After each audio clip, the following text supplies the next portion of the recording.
지난주에는 이 말씀을 가지고서 어리석은 이 청년에 관한 이야기를 주로 살펴봤습니다. 이 어리석은 청년은 어떤 태도를 보였다고 했습니까? 일부러, 의도적으로 혹은 실수가 될지언정 어느 정도의 의도를 가지고 누구를 향해서 갔습니까? 음녀의 골목 모퉁이를 향해서 갔어요. 죄 지을 공간을 스스로 찾아갔다는 겁니다. 죄 지을 환경을 본인 스스로가 찾아간 거예요. 오늘은 이 사람만이 아니라 그 간교한 여인이라고 말하니까 이 자리에 있는 여성들이 기분이 나쁠 수가 있을 텐데요. 모든 사람을 뜻하는 겁니다. 간교한 남자일 수도 있고 간교한 여인일 수도 있고 어찌되었든 간에 누군가를 꼬셔서 죄를 짓게 만들려고 하는 그 사람에 관한 이야기예요. 그리고 이것은 비유적, 더 나아가 죄에 대한 이야기이기도 합니다.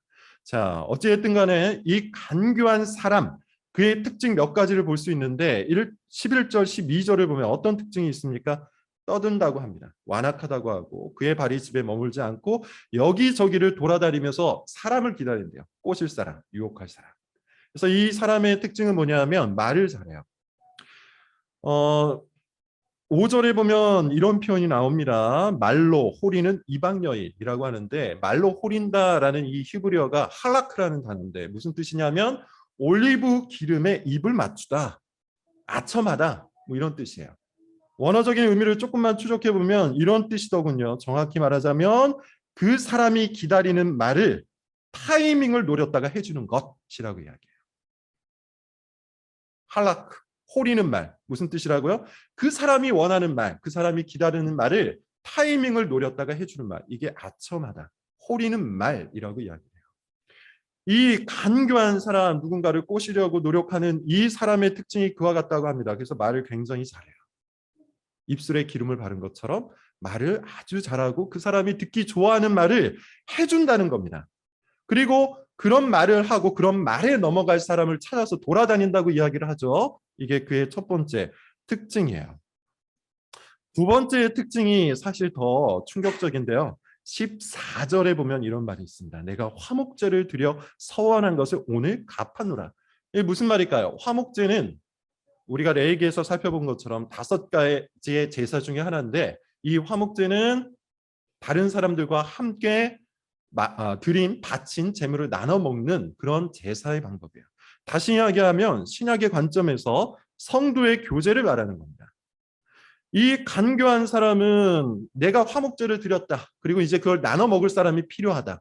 이렇게 이야기하면서 성도의 교제를 빌미로 성도의 교제라는 핑계로 유혹을 한다는 거예요. 굉장히 간악하다는 사실을 우리가 알 수 있습니다. 신앙적인 이유를 가지고 신앙적인 어떤 핑계를 갖고 다른 사람과의 관계를 자기가 원하는 대로 꼬드기려고 하는 것이 이 간교한 사람의 특징이래요. 세 번째 특징이 하나 더 있습니다. 어떤 특징인가 하냐면 15절에 보면 이러므로 내가 너를 맞으려고 나와 내 얼굴을 찾다가 너를 만났도다. 여기서 내 얼굴을 찾다라는 말을 원어로서 직역을 하면 애타게 너를 찾았다는 이야기예요. 다시 말하자면 무슨 뜻입니까? 관계적인 욕구를 드러낸 것이고 상대에게 그런 욕구가 있다는 사실을 파악하고 접근했다는 이야기예요. 이게 간교한 사람의 특징입니다. 그리고 잠언의 저자는 뭘 이야기합니까? 우리에게 분별력, 더 나아가 예방력, 이것을 요청하고 있죠. 앞서 우리가 읽었던 7장 1절부터 3절에 보면 제가 지난 시간에 했던 설교의 내용이 고스란히 나옵니다. 뭐라고 이야기합니까? 내 말을 지키며 내 계명을 간직하라. 내 계명을 지켜 살며 내 법을 눈동자처럼 지켜라. 내 손가락에 매며 이것을 내 마음판에 새기라. 말씀을 지켜서 말씀을 간직해서 말씀을 자기 안경으로 삼아서 누가 이와 같이 간교한 사람인지를 발견하고 분별하고 예방하라는 뜻이에요. 그렇게 간교한 말로 호리는 말로 내가 듣고 싶은 말로 찾아와서 신앙적인 이유를 갖고 나를 엮으려고 하는 그 모든 유혹으로부터 우리가 올바른 대처를 해낼 줄 알아야 한다는 것이죠. 유혹하는 사람은 생각보다 정교합니다. 유혹하는 사람은 생각보다 굉장히 은밀합니다. 그래서 알아차리기가 어려워요. 그러나 하나님의 말씀이 우리 마음속에 있으면 우리는 그것을 예방할 수 있어요. 찾아낼 수 있어요. 말씀 앞에서 여러분 온전한 분별력을 발휘해서 모든 악과 죄를 미리미리 끊어낼 수 있기를 바랍니다. 유혹에 넘어가는 사람은 사실 하나님의 말씀이 그 마음속에 없는 거야. 간직하셔서 그 말씀을 이 관계 속에 그리고 이 모든 유혹적인 환경 속에서 적용해 나갈 수 있기를 바랍니다. 자, 기도하겠습니다. 하나님의 말씀이 얼마나 중요한지를 우리가 계속해서 설교를 통해서 또 잠언의 말씀을 통해서 살펴보고 있사오니 성령 하나님께서 도와주셔서 우리가 주님의 말씀에 귀를 열고 주님의 말씀을 우리 마음에 새기며 주님의 말씀을 삶에 간직하여 살아갈 수 있게 하여 주시옵소서. 아버지 하나님, 우리가 어리석을 때가 너무나도 많아서 유혹하는 말에 쉽게 넘어갑니다. 내가 듣기 좋은 말을 해주는 것에 우리의 마음이 끌릴 때가 너무나도 많습니다. 심지어 그것을 신앙적인 이유를 가지고 찾아와 유혹하는 자들이 있을 때 우리는 분별하기가 어렵습니다. 성령 하나님 도와주셔서 깨닫게 하시고 올바로 보게 하시고 또 바르게 결정하고 선택해 나갈 수 있는 힘을 더하여 주시옵소서. 얼마나 유혹적인 환경이 많은지 모릅니다. 이 세대의 음란한 문화가 우리를 유혹할 때가 참 많이 있습니다. 또 이 세대의 교묘하고 은밀한 목소리가 우리의 마음을 장악하려고 찾아올 때도 너무나도 많습니다. 아버지 하나님, 우리를 이와 같은 모든 유혹적인 환경 속에서 보호하시고 하나님의 말씀이 삶 속에서 발휘될 수 있게 하여 주시옵소서. 하나님의 말씀이 이 모든 환경 속에서 올바른 결정과 선택을 내릴 수 있도록 아버지 하나님 기준이 되게 하여 주시옵소서. 이것을 위해서 우리가 기도하게 하시고 자기 생각과 감정과 마음대로 행동하는 것이 아니라 주님의 말씀을 세워나감으로 살아갈 수 있게 하여 주시옵소서. 관계에서도 그런 관계를 맺을 수 있도록 우리의 마음을 단단하게 하시고 늘 주님의 영광과 기쁨을 위해 살아가는 자들이 되게 하여 주시옵소서. 아버지 하나님, 특별히 우리 교회가 그와 같이 복음 안에 거하는 교회가 되게 하여 주시옵소서. 자기의 생각과 자기 소견에 옳은 대로 살아가는 사사기 시대와 같은 이 시대 속에서 오직 복음을 높이고 복음 안에서 하나님의 말씀을 쫓아 순종하는 자들이 되게 하여 주시옵소서. 그런 교회가 되게 하여 주셔서 말씀이 주인이 되게 하시고 기도함으로 주님의 뜻을 쫓는 자들이 많아질 수 있게 은혜 베풀어 주시옵소서.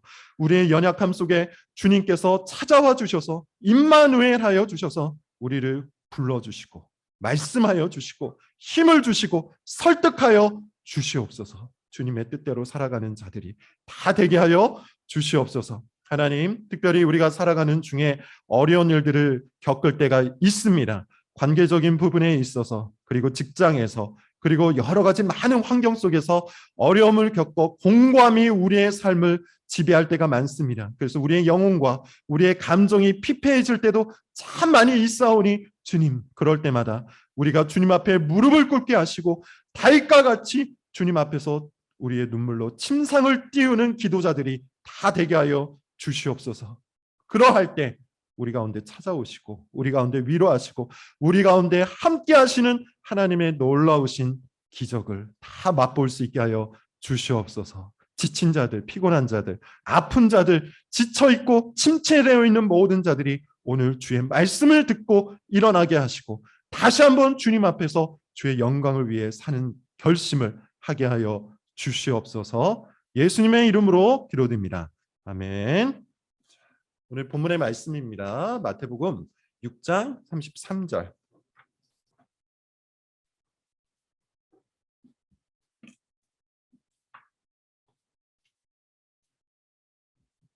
마태복음 6장 33절, 우리 한 절밖에 되지 않습니다. 우리 같이 한번 읽어보도록 하겠습니다. 6장 33절입니다. 시작. 그런즉 너희는 먼저 그의 나라와 그의 의를 구하라. 그리하면 모든 것을 너희에게 더하시리라. 우리 한 번만 더 읽어볼까요? 시작. 그런즉 너희는 먼저 그의 나라와 그의 의를 구하라. 그리하면 이 모든 것을 너희에게 더하시리라. 아멘. 성경을 아는 지식 5번째 시간이고요. 제목은 성경에 순종하라입니다. 성경에 순종하라. 우리 시대가 붙들고 있는 문화적 허상 혹은 문화적 우상 중에 하나가 이겁니다. 네 마음이 내키는 대로 행동하라. 네 마음이 내키는 대로 행동하라. 네 마음이 가는 대로, 네 마음이 시키는 대로, 네가 하고 싶은 대로 하라. 그게 진짜다. 그거 외에는 다 가짜고 그렇게 하지 않는 것은 가식이고 위선이다. 뭐 이런 사고방식을 우리에게 주입을 하고 있어요. 애플의 창업자 스티브 잡스가 이런 말을 했다고 하죠. 그 어떤 것에 지배도 받지 말아라. 용기를 내어 마음과 직관, 뭐 감정이라고도 할 수 있어요. 직관이 가는 대로 따라가라. 당신 마음속의 진정한 목소리가 다른 사람들의 의견과 소음에 묻혀버리지 않도록 하라.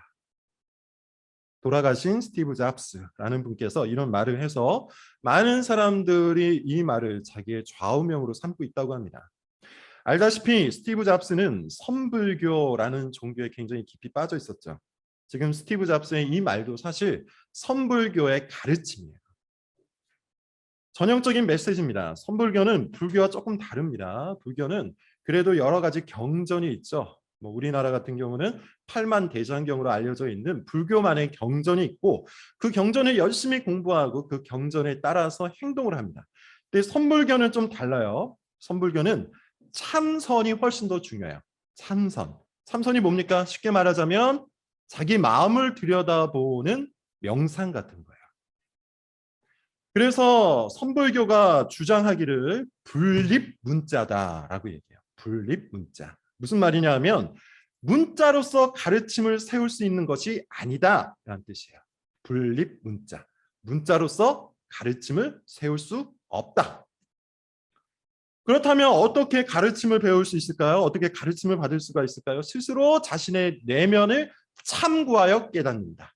이게 선불교의 가르침이에요.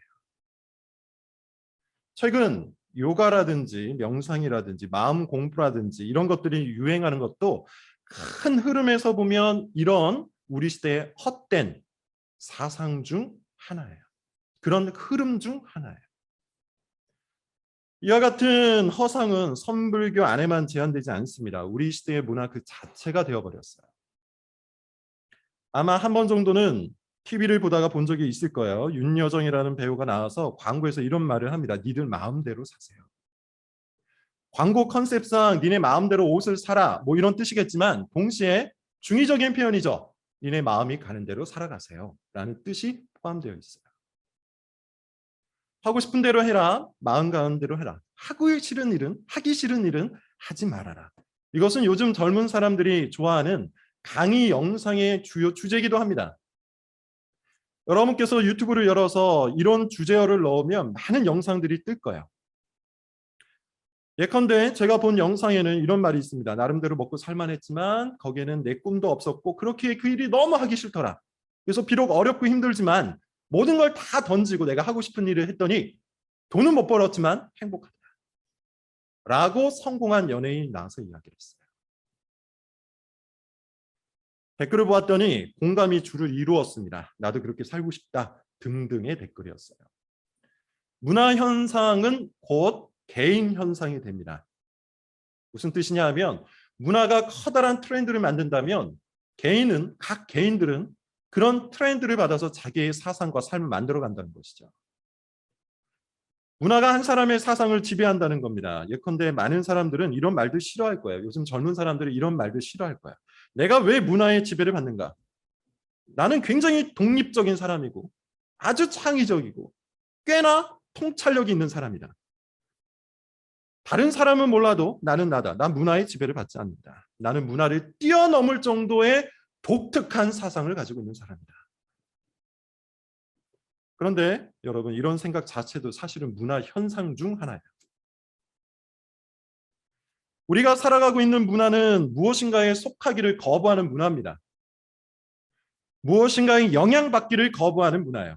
앞서 예로 든 그 선불교는 그 무엇에도 영향을 받지 말고 오직 자기 마음이 시키는 대로 따르라라는 가르침을 주는데 스티브 잡스는 그 무엇에도 영향을 받지 말라는 이 선불교의 가르침에 영향을 받아서 다른 사람들에게 영향을 주었죠.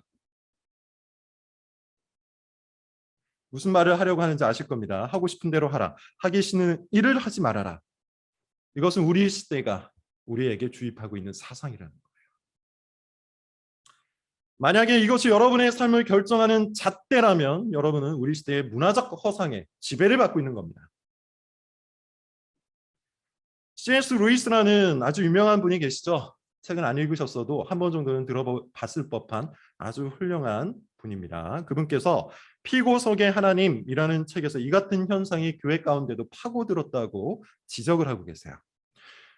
과거에는 너무나도 당연하게 주체가 하나님이었어요. 하나님께서 주체였습니다. 그래서 마치 피고인이 재판장에 가듯이 사람들은 하나님께 나아갔다고 해요. 내가 하고 싶은 일이, 내가 하기 싫은 그 일이 정말로 하나님 말씀에 맞는지를 확인하러 하나님 앞에 나아갔다는 거예요. 그게 당연했다고 C.S. 루이스는 이야기합니다. 그래서 그가 말하기를 과거 사람들은 기본적으로 죄의식이 있었다고 해요. 그래서 그들은 그리스도께서 우리의 죄를 용서하셨다는 이 복음을 정말로 복음으로 받아들인 마음의 준비가 되어 있었다고 합니다. 그런데 요즘 사람들은 그렇지 않대요. 요즘 사람들은 기본적으로 죄책감이 없고요. 죄의식이 없답니다. 그리고 이 죄책감과 죄의식이 왜 자기에게 있어야 하는지조차 모른대요. 그래서 하나님 앞에 나아갈 때도 더 이상 스스로를 피고인이라고 생각하지 않는답니다. 내가 하고 싶은 대로 하는 게 뭐가 잘못되었는가? 내가 하기 싫은 일을 하지 않는 게 뭐 그렇게 잘못된 일인가? 그러면서 오히려 어떤 태도를 취하는가 하면 자기가 하나님께 기회를 준다고 생각을 한답니다. 나는 합리적인 사람이고 마음도 넓은 사람이라서 얼마든지 하나님을 따를 준비가 되어 있다. 그러니 이제 하나님의 시간이다. 하나님이 날 설득해봐라. 하나님이 스스로를 변론해봐라. 피고색에 하나님의 있는 말입니다. 인간은 상당히 이해심 많은 재판장입니다. 하나님이 전쟁, 가난, 질병을 허용하신 일에 대해 조리에 맞는 항변을 내놓으시면 귀 기울일 준비가 되어 있습니다. 재판은 하나님의 무죄 방면으로 끝날 수도 있습니다. 그러나 중요한 사실은 인간이 판사석에 앉아 있고 하나님은 피고인석에 있다는 것입니다. 성경은 내 마음을 다하여 하나님을 사랑하라고 하고 내 마음을 하나님께 드리라고 말하는데 우리는 거만하게 몸을 기댄 채 자, 이제 내가 왜 그렇게 해야 하는지 하나님 스스로를 변론해 보십시오. 이렇게 이야기를 한다는 것이죠. 재판장과 피고인이 바뀌었고 주체와 객체가 바뀌었고 갑과 을이 바뀐 상태로 하나님을 믿는다고 말하는 사람들이 요즘 교회 가운데 너무 많이 있다는 것이죠. 그것을 확인할 수 있는 아주 큰 잣대, 가늠할 수 있는 아주 명확한 표가 있습니다. 성경에 대한 순종 여부예요. 지금까지 우리가 살펴본 바를 따르면 성경에는 권위가 있다고 했죠. 하나님은 말씀하시고 우리는 따라야 합니다. 성경은 교훈과 책망과 바르게 함과 의로 교육하기에 유익하다고 했죠. 성경의 목적은 기본적으로 성경을 따르는 것에 있어요. 성경으로 가르침을 받아야 되고 성경으로 책망을 받아야 하고 성경으로 교정을 받고 성경으로 훈련해야 돼요.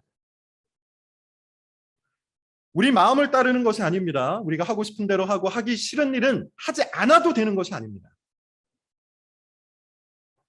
오히려 우리는 그런 우리의 모습을 성경으로 검토하고 교정하고 훈련하는 거예요. 그래서 우리는 성경을 해석하는 것이죠. 성경을 바르게 해석하고 삶을 바르게 만들기 위한 성경의 의도가 무엇인지 그 말씀의 의미가 무엇인지 진지하게 해석하는 이유가 바로 거기에 있다는 겁니다. 성경대로 살기 위해서요. 지난주에 살펴본 것처럼 우리가 성경을 우리 마음과 영혼에 간직하자고 외치는 가장 커다란 이유도 바로 거기에 있어요. 성경대로 사는 것, 성경에 순종하는 것. 그래서 30배, 60배, 100배의 열매를 맺는 것. 이게 목적이에요. 디모데후서 3장 17절 이는 하나님의 사람으로 온전하게 하며 모든 선한 일을 행할 능력을 갖추게 하려 합니다. 성경에 순종해야 합니다. 그것은 내 마음, 내 환경, 내 감정의 문제를 뛰어넘는 거예요. 오늘 본문에 여러분 한번 주목해 보십시오. 오늘 본문 6장 33절 그런즉 너희는 먼저 그의 나라와 그의 의를 구하라. 그리하면 이 모든 것을 너희에게 더하시리라. 주목해야 하는 말씀이 있습니다. 주목해야 하는 단어가 있어요. 먼저라는 단어예요. 예수님은 뭐라고 말씀하십니까? 가장 우선적으로 하나님의 나라와 의를 구하랍니다. 그리고 나서 그리하면 이라는 접속사를 사용하세요. 먼저 그 무엇보다도 먼저 하나님의 나라와 그의 의를 구하면 어떻게 된답니까? 이 모든 것을 너에게 더하신다. 반면에 하나님을 피고석에 세운 우리는 어떻게 생각하죠? 먼저 이 모든 것을 더하시라. 그리하면 하나님 나라와 그의 의를 구하겠다. 순서를 바꿔버리는 거예요. 하나님이 먼저 내 마음이 움직이도록, 내 감정이 움직이도록 무언가를 하라는 것이죠. 왜 내가 그렇게 해야 하는지, 왜 내가 그것을 따라가야 하는지, 나를 100%내 마음과 감정을 100% 설득해 보라는 거예요. 하나님을 피고석에 세운 우리의 모습입니다. 이런 태도는 정확하게 탈권위의 시대를 살아가는 죄인의 태도입니다. 탈권위가 여러분 뭡니까? 더 이상 내가 따를 만한 권위가 없다는 것이겠죠? 더 나아가 나야말로, 자야말로 최종적인 권위라는 거예요. 그래서 권위라는 권위는 모조리 부정합니다. 교사의 권위, 부모의 권위, 상사의 권위, 국가의 권위까지 다 부정해요. 그러면서 항상 이런 생각을 해요. 내가 왜? 내가 왜? 내가 왜 따라야 하지? 내가 왜 상사의 권위를 따라가야 하지? 내가 왜 국가의 권위를 따라가야 하지? 이런 생각은 신앙에도 지대한 영향을 미치는데요. 내가 왜 설교를 들어야 하지? 내가 왜 교회에 다녀야 되지? 내가 왜 굳이 성경을 읽고 따라다녀야 되지? 심지어 이 생각은 이런 치명적인 생각에까지 이르는데요. 내가 왜 구원을 받아야 하지? 그래서 먼저 순종하고 먼저 따르고 먼저 믿는 것에 흥미가 없어요. 관심도 없어요. 그냥 하고 싶으면 하고 하기 싫으면 하지 않아요. 자기 기분 따라 왔다 갔다 하는 거예요. 하나님은 이런 태도에 대해서 뭐라고 말씀하시냐면 불신이라고 말씀하세요. 자, 오늘 본문을 한번 보겠는데 바로 앞 구절입니다. 30절, 32절. 오늘 본문 30절, 32절입니다. 같이 한번 읽어볼게요. 30절부터 32절 시작. 오늘 있다가 내일 아궁이에 던져지는 들풀도 하나님이 이렇게 입히시거든. 하물며 너희가 보냐? 믿음이 작은 자들아. 그러므로 염려하여 이르기를 무엇을 먹을까? 무엇을 마실까? 무엇을 입을까? 하지 말라. 이는 다 이방인들이 구하는 것이라. 너희 하늘 아버지께서 이 모든 것이 너에게 있어야 할 줄 아시느니라 하고 그런즉 너희는 먼저 그의 나라와 그의 의를 구하라. 이렇게 말씀하시는 거예요. 너희는 먼저. 우리는 먼저 하나님의 뜻을 따라야 돼요. 우리는 먼저 하나님의 말씀에 순종해야 돼요. 우리는 먼저 하나님의 나라와 그의 의를 추구해야 돼요. 그것이 믿음입니다. 그 반대로 하는 것은 믿음이 작은 것이요. 더 나아가 이방인도 하는 거예요. 여러분 생각해 보십시오.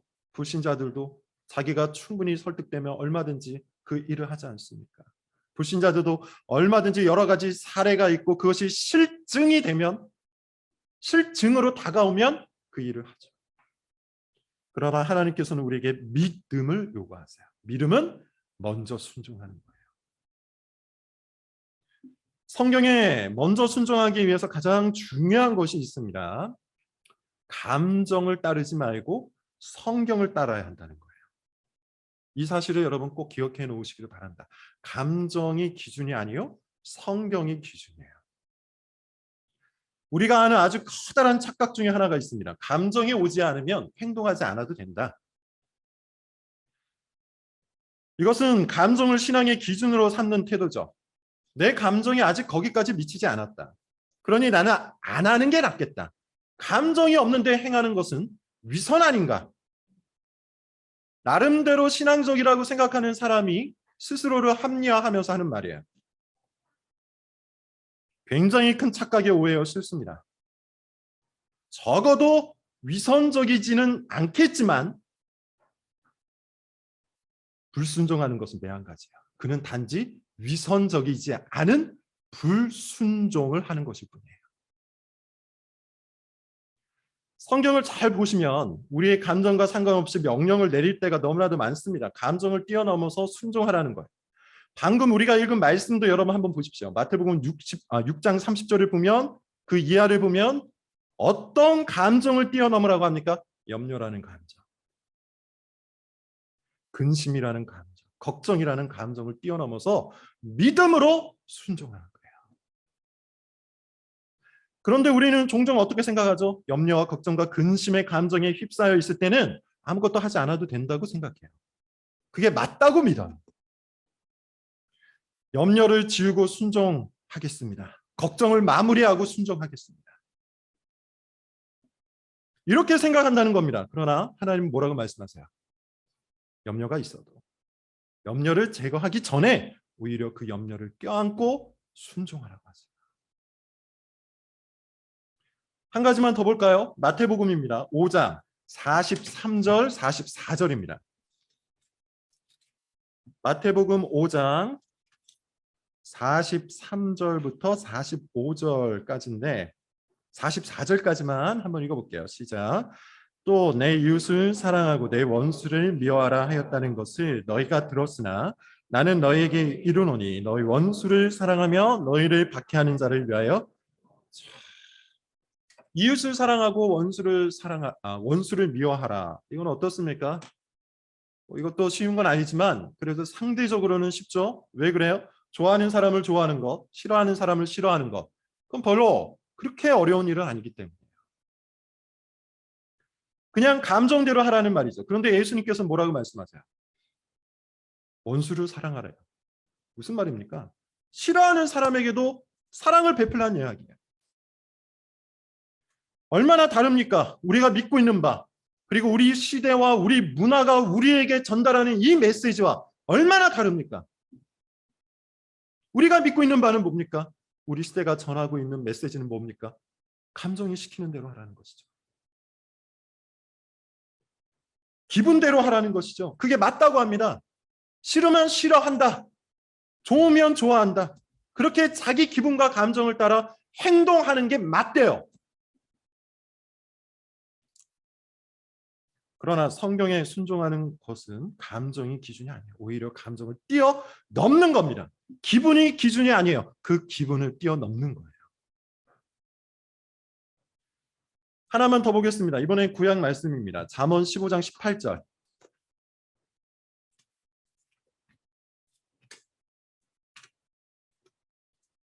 잠언 15장 18절의 말씀이에요.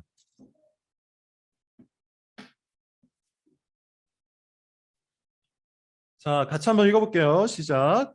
분을 쉽게 내는 자는 다툼을 일으켜도 노하기를 더디하는 자는 시비를 그치게 하는다. 뭐라고 얘기하죠? 분노를 쉽게 내지 말라고 합니다. 화를 쉽게 내지 말래요. 분노하는 것을 최대한 늦추라고 해요. 여러분 마찬가지로 우리 시대와 얼마나 다릅니까? 우리 시대와 문화가 전달하고 있는 이 메시지와 얼마나 다릅니까? 우리 시대는 지금 어떤 시대예요? 화가 나면 화를 내라고 하잖아요.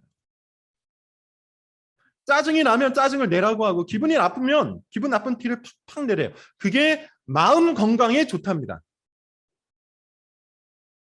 그러나 성경은 반대죠. 분노가 생겨도 그 분노를 드러내고 표현하는 것은 최대한 늦추라고 해요. 다시 말하지만 성경에 순종하는 것은 감정의 기준이 아니에요. 감정을 넘어서는 행동이에요. 그게 성경에 대한 순종입니다. 여전히 감정이 먼저고 행동이 그 다음이라고 생각하는 사람도 혹시 있을지 모르겠습니다. 그런데 여러분 한번 생각해 보십시오. 우리가 운동을 한다고 할 때 운동에 대한 감정이 100% 생겨서 하는 경우가 얼마나 있습니까? 운동하고 싶어서 미칠 것 같아서 운동하는 사람이 얼마나 있어요? 대부분은 운동을 해야 한다는 의무감에서 출발을 하죠. 감정이 따르지 않아도 해야 하니까 해요. 근데 운동을 하게 되면 어떻게 되죠? 근육이 붙고 힘이 생기고 건강이 회복되면서 점점 더 운동을 좋아하게 되는 거예요. 운동하고 싶은 감정이 아니라 운동해야 한다는 의무감을 먼저 따랐더니 운동하고 싶은 감정이 뒤이어 따라온다는 거예요. 최근 저도 자전거를 즐겨 타기 시작했는데 재밌더라고요. 처음부터 자전거 타는 게 좋은 건 아닙니다. 몸이 굳어 있었고 또 오르막을 오르락 내리락 하는 것이 쉽지 않았기 때문에 처음에는 의무감으로 탔어요. 운동을 좀 해야겠는데 뭐라도 해야겠다. 자전거가 있으니 자전거를 타자. 이런 마음을 갖고 자전거를 타기 시작했습니다. 근데 타다 보니까 이게 너무 재밌는 것이죠. 특히 한강 자전거 도로가 그렇게 좋았어요. 최근에는 8시간 정도 걸려서 양평까지 왔다 갔다 했습니다. 굉장히 힘들었는데 그래도 재밌었어요. 그래서 요즘에는 어떤 도로를 좀 달려볼까 검색을 합니다. 어디를 좀 가볼까. 또 어떻게 하면 자전거를 더 잘 탈 수 있을까 이런 생각에 빠져 있어요. 의무감으로 시작했는데 그 의무감이 즐거움이 된 겁니다. 성경에 대한 순종도 여러분 마찬가지예요. 그 누가 100% 충만한 감정을 따라 성경에 순종하는 사람이 있겠어요? 그것이 가장 좋은 것은 맞습니다. 그렇게 해야 하는 것도 맞아요. 그러나 우리가 이 땅에 있는 동안에는 아무도 그렇게 할 수가 없어요. 그래서 바울도 그렇게 이야기하지 않습니까? 내가 충만한 마음으로 순종하고 싶은데 내 마음에는 악이 함께 있어서 그렇게 하지 못한다. 로마서 7장 21절 선을 행하기 원하는 나에게 악이 함께 있는 것이라. 감정이 기준이 아닙니다. 감정이 기준이면 우리는 평생 동안 순종할 수가 없습니다. 오히려 감정이 앞서지 못해도 의무감으로 먼저 순종하는 것이 맞아요. 그럴 때 우리는 순종의 열매와 즐거움을 나중에 맛보는 거예요. 순종이 우리에게 감정을 선사한다는 겁니다. 분노하기를 더디하였더니 관계 속에 선한 열매가 맺혀요. 그래서 분노를 통제하는 것이 즐거워지는 거예요. 싫어하는 사람에게 친절을 베푸었더니 내 마음에 평안이 넘쳐요. 그래서 원수 사랑이 편안해지는 거예요. 염려 중에도 순종하였더니 하나님께서 내 삶을 돌보시는 거예요. 그래서 염려가 점점 줄어드는 거예요. 그렇게 순종은 우리의 마음을 복되게 하고 우리의 삶을 형통하게 합니다. 먼저 순종하세요. 그러면 감정이 뒤따라 점점 더 일어나는 거예요. 그 다음에 또 중요한 것이 있습니다. 감정을 위해서 기도해야 하는 것인데요. 감정보다 순종이 먼저이기는 하지만 여전히 감정이 중요하긴 해요. 하나님을 사랑하고 말씀을 사모하고 순종하기를 즐거워하는 것은 사람의 원래 상태, 타락하기 이전 사람의 원래 상태였어요. 그리고 우리가 부활한 후에 하나님 나라에 들어가 살게 되면 우리의 마음이 그렇게 될 겁니다. 순종을 기뻐하고 즐거워하게 될 거예요. 그러므로 여러분, 우리는 여전히 우리의 감정이 그러하기를 소망해야 돼요. 비록 완전하고 충만한 감정을 이 땅에서 100% 경험할 수는 없을지언정 그것을 소망해야 한다는 거예요. 우리의 감정을 소중히 여기고 감정을 이끌어야 하고 감정을 훈련해야 합니다. 우리의 마음을 다하여 하나님을 사랑하도록 우리가 하나님의 말씀을 열렬히 사모하도록 우리가 그 말씀에 순종하는 것을 즐거워하도록 우리의 감정을 신령하게 이끌어갈 수 있어야 한다는 겁니다. 이것은 우리의 힘으로 불가능해요. 성령께서 행하시는 능력입니다. 성령 하나님께서 우리로 하여금 죄를 미워하게 하세요. 성령 하나님께서 우리로 하여금 의를 사랑하도록 하세요. 성령 하나님께서 우리의 감정을 진리로 이끌어주시고 경건하고 선한 것들을 즐거워하도록 만들어주세요. 그러므로 우리의 감정은 우리 기도 제목 중에 주된 기도 제목이 되어야 돼요. 성령께서 우리 감정을 선하게 이끌어달라고 기도하신 적이 있습니까? 성령께서 경건하고 선한 것들을 우리가 사랑할 수 있도록 기도해 보신 적이 있습니까? 성령께서 우리의 감정을 거룩하게 창조해달라고 기도해 보신 적이 있습니까? 하나님의 말씀에 기꺼이 순종할 수 있도록 우리 감정을 거룩하게 해달라고 기도해 보신 적이 있습니까? 기도한다면 성령께서 우리의 감정을 바꾸어서 성경에 기꺼이 순종하도록 만들어 주실 겁니다. 자, 말씀 하나 읽고 끝내겠습니다. 시편 51편입니다. 시편 51편 10절부터 12절입니다. 다윗은 자신의 감정을 위해서 이렇게 기도를 했는데요. 시편 51편 10절부터 12절 같이 한번 읽어볼게요. 시작.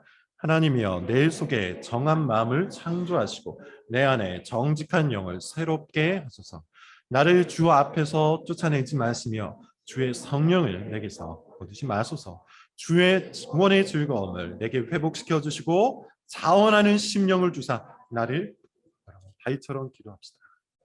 다윗처럼 기도합시다. 내 안에 바른 감정, 바른 마음을 창조해 주시기를 기도하세요. 견고한 심령을 허락해 주시기를, 견고한 감정을 허락해 주시기를 기도하십시오. 주의 성령을 허락하셔서 주께서 베푸신 이 구원의 즐거움을 맛볼 수 있도록 여러분 기도하십시오. 나에게 말씀을 지킬 수 있는 자발적인 감정을 달라고, 성경에 순종하기 위해서 감정을 따르지 않고 먼저 순종할 수 있게 해달라고 기도하십시오. 그러면 감정이 뒤따라올 겁니다. 동시에 감정을 위해서도 기도하십시오. 하나님께서 성경에 순종하게 하는, 자원하는 감정을 여러분들에게 허락하실 겁니다. 기도하겠습니다.